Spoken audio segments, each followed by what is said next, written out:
தமிழக சட்டமன்ற தேர்தல் நடைபெறும் தேதி என்ன என்பதை பற்றி இந்த பதிவில் பார்க்கலாம். 2026ஆம் ஆண்டு தமிழகம், புதுச்சேரி, மேற்கு வங்கம், அசாம் மற்றும் கேரளா உள்ளிட்ட 5 மாநிலங்களில் சட்டமன்ற தேர்தல் நடைபெற இருக்கிறது. இதற்காக அனைத்து கட்சிகளும் தீவிர கள வேலையில் ஈடுபட்டு வருகிறது. தமிழகத்தில் திமுக, அதிமுக, நாம் தமிழர் கட்சி, த.வே.க என 4 முனை போட்டி இம்முறை உள்ளது. இதனால் அரசியல் களம் நாளுக்கு நாள் சூடுபிடித்து வருகிறது. தற்போது தமிழகத்தை ஆளும் திமுக, காங்கிரஸ், விடுதலை சிறுத்தைகள் கட்சி உள்ளிட்ட பல்வேறு கட்சிகளிடம் வரும் சட்டமன்ற தேர்தலை சந்திக்க இருக்கிறது.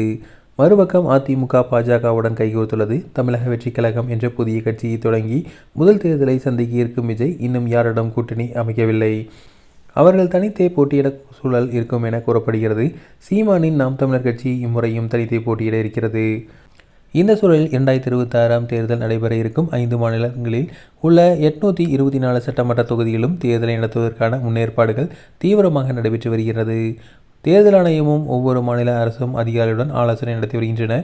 கடந்த மாதம் இறுதியில் கூட புதுச்சேரியில் தேர்தல் தொடர்பான ஆலோசனையை மேற்கொண்டு தமிழகத்திற்கு ஆலோசனை செய்ய சென்னை வந்த தலைமை தேர்தல் அதிகாரி ஞானேஷ்குமார் வாக்குச்சாவடிகள், பாதுகாப்பு ஏற்பாடுகள், வாக்காளர் பட்டியல் உள்ளிட்ட பல்வேறு விஷயங்கள் குறித்து ஆய்வு மேற்கொண்டதாக கூறப்பட்டது.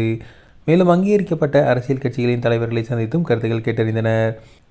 இந்த நிலையில் தமிழகத்தில் சட்டமன்ற தேர்தல் எப்போது நடைபெறும் என்ற தகவல்கள் வெளியாகியுள்ளது. அதாவது தமிழகத்தில் வாக்குப்பதிவு ஏப்ரல் மாதம் 23ஆம் தேதி நடைபெற இருப்பதாக தகவல்கள் வெளியாகியுள்ளது. ஒரே கட்டமாக தமிழ்நாட்டின் 234 தொகுதிகளிலும் வாக்குப்பதிவு நடத்தப்படும் என தகவல்கள் தெரிவிக்கின்றன.